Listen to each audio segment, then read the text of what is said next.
السلام علیکم ناظرین، آپ دیکھ رہے ہیں لمحہ نیوز اور میں ہوں نوشاد علی خان۔ ناظرین، آج جو ویڈیو ہے وہ ہے جو میٹنگ ہوئی ہے اسرائیلی پرائم منسٹر کی اور جو امریکی صدر ہیں ڈونلڈ ٹرمپ کی، ان کے درمیان جو دو تین روز قبل میٹنگ ہوئی ہے، اس کی بڑی خبریں سامنے آ رہی ہیں، بڑے اندر کے انکشافات ہو رہے ہیں۔ سب سے پہلا انکشاف تو یہ ہے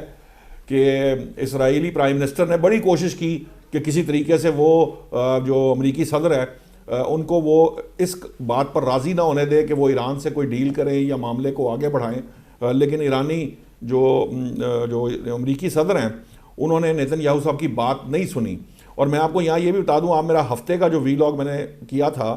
جو اس سے پچھلا ویلاگ ہے، اس کے اندر میں نے کہا تھا کہ جب وہ ٹرمپ صاحب یہ کہہ رہے تھے، پوری دنیا کو یہ بتا رہے تھے کہ ہم بڑا سخت حملہ کریں گے، تب میں نے کہا تھا کہ یہ کسی بھی وقت یو ٹرن لے سکتے ہیں۔ تو ایکچولی جو اس وقت سچویشن ہے، یہ جو فرسٹریٹڈ ہو کے جو اعلانات ٹرمپ صاحب کر رہے ہیں، عموماً جب اس طرح کا اعلان سامنے آتا ہے تو اس کے چند گھنٹوں بعد ایک بڑا یو ٹرن نظر آتا ہے اور ایک پھر نئے سرے سے ڈیل کی بات شروع ہو جاتی ہے۔ یہ ڈیل سے پہلے ایک بڑا ٹرمپ صاحب مارتے ہیں تاکہ یہ تاثر نہ جائے کہ ہم نے ڈیل کی ہے یا ہم جو ہے نا وہ پاؤں میں پڑے ہوئے ایران کے۔ تو بیسک پرسپیکٹو شاید اس بیان کا بھی یہی ہے، ہو سکتا ہے جب یہ ویلاگ آپ سن رہے ہوں تو اس وقت تک ڈیل کی بھی کوئی بات آ گئی ہو کہ ہمارے درمیان کوئی ڈیل ہو رہی ہے یا ہونے جا رہی ہے یا ایک آدھ دن میں ہونی ہے، کیونکہ اتنے سخت بیانات وہ دیتے ہی اس وقت ہیں جب انہوں نے اتنا ہی بڑا یو ٹرن لینا ہوتا ہے۔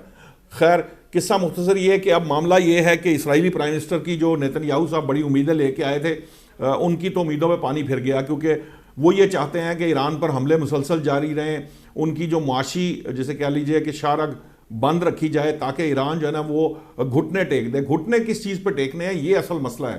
کیونکہ بمباری امریکہ نے کر کے دیکھ لی، ادروائز بھی انہوں نے جو ان سے ممکن ہو پاتا یا کر سکتے تھے وہ کر کے دیکھ لیا، ایران نے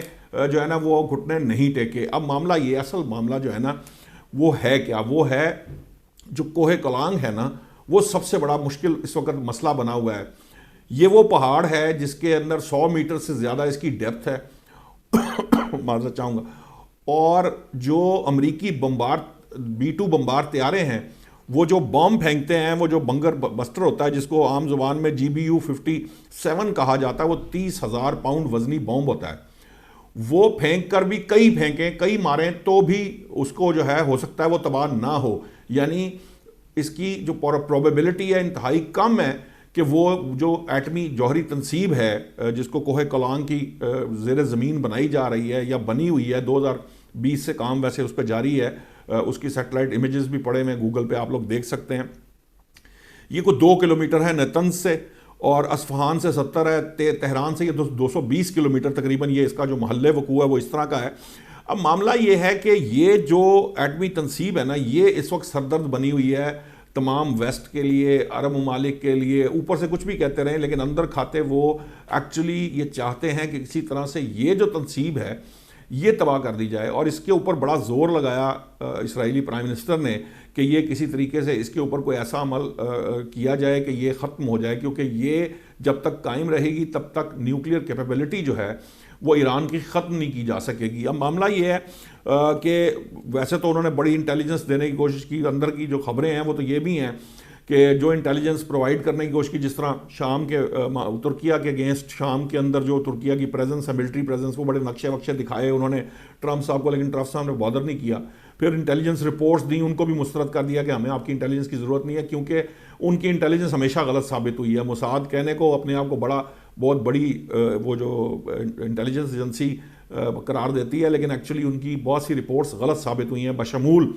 جس کی وجہ سے یہ دوبارہ ایران کا معاملہ زیادہ خطرناک ہو گیا تھا، جس میں ٹرمپ کی اسیسینیشن کی بات کی گئی تھی۔ شواہد جب اکٹھے کیے گئے، پہلے تو ٹرمپ صاحب غصے میں آ گئے تھے اور وہ جذباتی ہو گئے،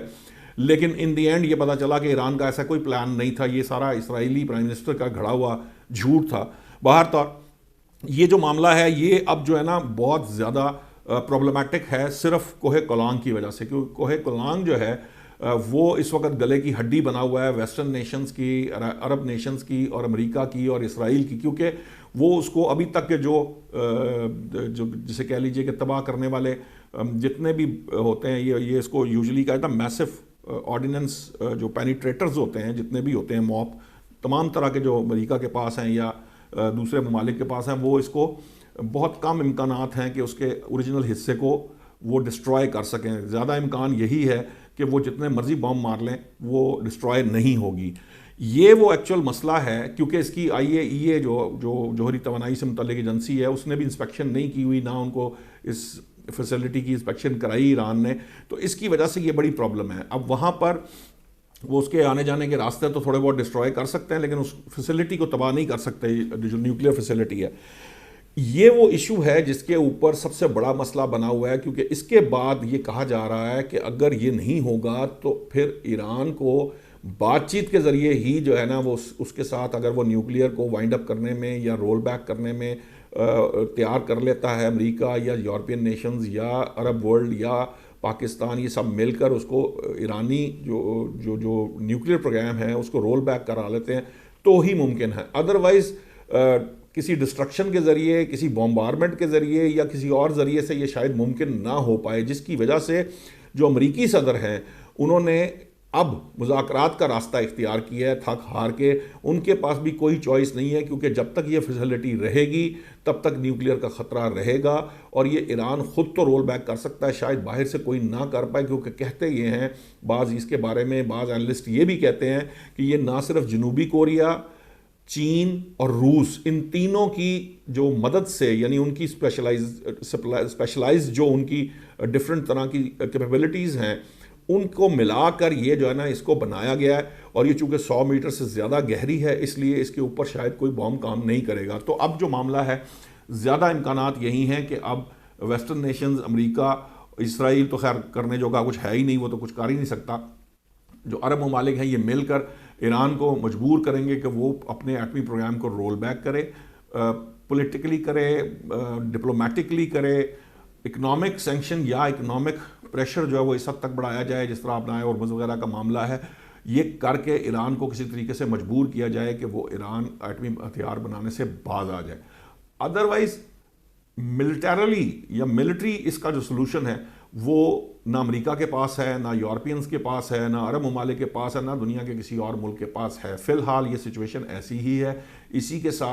ساتھ انہیں امریکہ کو آگے بڑھنا ہے, اور امریکہ کے پاس اس کے علاوہ کوئی راستہ نہیں کہ وہ ان جو مذاکرات ہیں اس کے ذریعے, ڈپلومیسی کے ذریعے آگے بڑھے. اور مذاکرات میں بھی آپ کو پتہ ہے کہ آج اسماعیل بقائی صاحب نے فرما دیا ہے کہ جی پاکستان وہ میڈیٹر تھا جس کے ذریعے اسلام آباد جو مفاہمتی یادداشت ہے وہ طے ہوئی تھی, وہی ہمارا ریلائبل میڈیٹر ہے, اس کے ذریعے ہی ہم بات کریں گے, نئے کسی میڈیٹر کے ذریعے بات نہیں کریں گے. کیونکہ کہا جا رہا تھا کہ قطر بھی ایک نئے فارمولے کے ساتھ آیا, جس کے بعد قطر, سعودی عرب اور دیگر ممالک نے جب یہ پریشرائز کیا ہے ٹرمپ کو تو وہ پیچھے ہٹے. حالانکہ ایکچولی یہ فیس سیونگ ہے ایک طرح کی, وہ ٹرمپ صاحب کا جس کا چاہتے ہیں نام لے کے اس کے سر پر ڈال دیتے ہیں. پتہ ان کو ہے کہ وہ اس کے ذریعے کچھ نہیں کر پائیں گے, اس لیے مجبوراً وہ دھمکیاں دینے کے بعد پھر دوبارہ مذاکرات کی ٹیبل پہ آ جاتے ہیں. باہر طور پاکستان کا اوپر جو ہے وہ اعتماد کا اظہار ایران نے کر دیا ہے. اب پاکستان کے تھرو ہی جانا پڑے گا, جس کو بھی جانا پڑے گا اگر وہ مذاکرات چاہتے ہیں تو.